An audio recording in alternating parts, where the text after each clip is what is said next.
चुनाव लड़ा और ये षड्यंत्रकारी भाजपा के लोगों ने उस मूलचंद डागा को हरा करके पाली का नेता छीन लिया। मूलचंद डागा जैसे नेता के साथ इन्होंने साजिश की। मैं इस मन से मूलचंद डागा के अन्यायियों से अपील करना चाहता हूँ, हे मेरे मूलचंद डागा के अन्यायियों, जागृत हो जाओ। जात पढ़ने बात पर मतदाता से हाथ के निशान पे बात करो। हम किसी के विरोधी नहीं हैं, हम हमारी हैसियत की बात करने के लिए आ गए हैं। हम कोई जातिवादी विरोधी भी नहीं है, हम सब धर्म को, सब जात को साथ लेके चलने वाले हैं। और मैं आपसे एक बात कहना चाहता हूँ, पाली की धरती पे आप 5 साल तक जो सभापति रहे, भारतीय जनता पार्टी की सरकार थी, आपने पाली को नरक बना दिया। पाली की सड़कें टूटी फूटी पड़ी, सब तरफ खड्डे ही थे, सीवरेज योजना में करोड़ों का भ्रष्टाचार, आपने अस्पताल की गोली घर पे दी। ए भैया अब शांत हो जाए यार, आंतरियों काट रही हूं मैं। तो मैं आपसे अर्ज करना चाहता हूं, अस्पताल से गोली चुराई, घर पे गोली बांटी और गोली बांट के जनता की अकल निकालने का षड्यंत्र किया। एक मारवाड़ी में कहावत है, झूठो आदमी और जो धोखेबाज है विनय भाई कह लो, अरे यार मैंने गोली मत दे। एक गोली देने वाले 25 साल से तेरे को पाली की धरती की विधानसभा क्षेत्र के गरीब मजदूर, दूल्हा, दलित, किसान, माँ, बहन, बेटी ने समझ लिया है तू षड्यंत्रकारी है, तो धोखे से वोट लेता है। तेरी समाज सेवा की भावना सिर्फ वोट हासिल करने की है।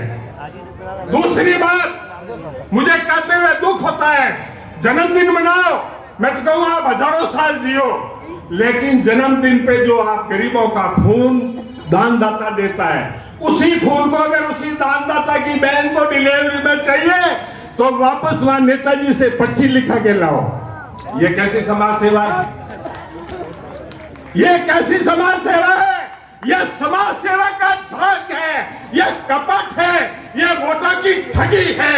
भीमराज बैठी जैसा सशक्त नेता आ गया, ये ठगी आप रोक लेंगे, मुझे आप पे भरोसा है। आंकड़े कहते हैं कांग्रेस की विचारधारा के वोट पाली की धरती पे बड़े हैं। छोटी मोटी हमारी जो फूट थी, छोटी मोटी हमारी जो नाराजगी थी इस चुनाव में, वो भी खत्म है। अब रिजल्ट आपको मैं बता देता हूँ। हमारे आंकड़ों को जो कांग्रेस के वोट पड़ते हैं, कांग्रेस की विचारधारा के वोट पड़ते हैं, वो जिस दिन 25 तारीख को हमारा मतदान होगा, गरीब का, दलित का, किसान का, पिछड़ी जाति का, महिलाओं का, ज्ञानचंद पारक तुम 35,000 से ज्यादा वोट से हार रहे हो। अब ठगी नहीं चलेगी। अब आप कैसे भामाशाह हो, आप कैसे दानदाता हो? इस धरती पे दानदाता अगर भामाशाह कोई आया है तो मंगीराम जी बांगड़, जिसने बांगड़ी स्टेडियम दिया, जिसने बांगड़ कॉलेज दी, जिसने बांगड़ धर्मशाला दी, जिन्होंने बांगड़ म्यूजियम दिया, जिन्होंने सब तरफ से अरबों और खरबों रुपए की संपत्ति दी, वो दानदाता भामाशाह था। उसकी तो आपने कहीं मूर्ति भी नहीं लगाई। आपने उन लोगों के नाम लिख दिए जिन्होंने ट्यूबलाइट दी और वहां बाप और बेटा के हॉस्पिटल में दानदाता भामाशाह बन गए। गरीब को एक बिस्कुट खिला के फोटो खिंचा करके आप दानदाता भामाशाह बन गए। भीमराज जी बाटी साहब, मैं आपसे निवेदन करना चाहता हूं, आप विजयी हो गए हैं। मैंने जनता की आंखें पढ़ ली है, मैंने जनता के चेहरे देख लिए। मैं 2 दिन से आपके गांव में घूम रहा हूं। अरे मैं तो वकील हूँ, 45 साल का आदमी जब विटनेस बॉक्स में आके नाम और पता बताता है तो मैं मेरे दिमाग से स्किन कर लेता हूँ कि ये कितना बोलेगा, सच बोलेगा, झूठ बोलेगा। तो मैंने पाली की धरती और विधानसभा के सब चेहरे देख लिए, चेहरे पढ़ लिए। मेरी बुद्धि और उसके कंप्यूटर से ये साबित हो गया, भीमराज 35,000 से अधिक वोट से जीत। जय हिंद। हाँ, मैं बात कहना चाहता था ये भतीजा साहब, जब भी आपको भगवान कामयाबी दे, विधायक तो आप होगे, कांग्रेस की सरकार होगी, आप मंत्री भी होंगे, ये जनता जानती है। आप मंगीराम जी बांगड़ का एक चौराहा बना करके मंगीराम जी बांगड़ को आप उनके हमारे पे जो ऋण है उसको पूरा करना। जय हिंद। बहुत बहुत धन्यवाद वकील साहब। मैं पीराराम जी मार साहब को बुलाने से पहले एक छोटी सी बात कहना चाहूंगा।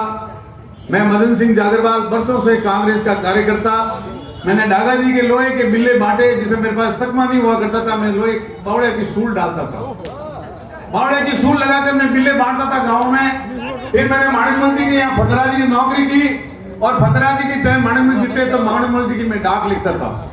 तब से मैं कांग्रेस में, मेरे गांव में कभी झंडा नहीं लगता था कांग्रेस का। और पिंटू साहब बोल के, और मैं एक बात कहना चाह रहा हूं, पिंटू साहब कितनी बार कह चुके आप मंच पर पधारे, मैं छोटी सी बात को भाषण नहीं देना चाहता हूं, बीच में बोल रहा हूं पीराराम जी के। और मैं पिछले कई सालों से 2010 तक जनप्रतिनिधि रहा, उसके बाद मैं गाँव में, मेरे किसान बहुत दुखी है, नहर का पानी वहां है नहीं, बरसात कभी ज्यादा हो जाती है कभी कम हो जाती है, मूंग 200 रुपए किलो खरीद कर 40 रुपए किलो बेचते हैं, किसान खरीद लेकर किसान बर्बाद हो चुका है। और मेरा एक सपना है कि जो एक उन्हें बर्णसो गहलोत जी ने 3,000 करोड़ रुपए दिए हैं, भीमराव जी भाटी जैसा व्यक्ति अगर आता है और आपका आशीर्वाद मिलता है तो पूरे पाली शहर की तो प्रदूषण समस्या खत्म हो, लेकिन मेरे रोहित क्षेत्र के तमाम गांवों में नहर का पानी लग जाएगा, ये मुझे विश्वास है। किसान हरा भरा हो जाएगा। और मैं मन से बोल रहा हूं, ये झोली फैला रहा हूं, मैं तो छोटा आदमी हूं, मैं कोई बड़ा नेता नहीं हूं, लेकिन मुझे दुख है कि मेरे मरने से पहले इस रोड क्षेत्र के अंदर किसान अगर पानी मिल जाए तो मैं मर भी जाऊं तो कोई मुझे दिक्कत नहीं होगी। इसलिए कृपा करके भाइयों, अब की बार वोट भीमराज भाटी को देना। जय हिंद, जय भारत। पीराराम जी पटेल साहब से निवेदन करूंगा कि वो संबोधित करें। एक सेकंड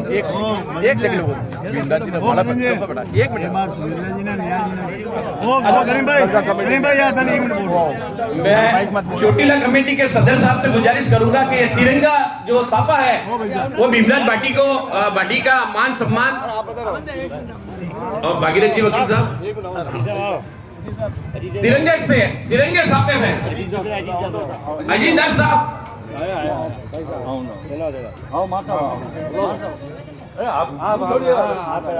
महिला आयोग की सदस्य सुमित्रा जैन साहब से गुजारिश है कि कृपया मंच पे पधारें। साहब ये तिरंगा साफा, क्या बात है साहब, कांग्रेस पार्टी जिंदाबाद। आओ मार साहब बोलो।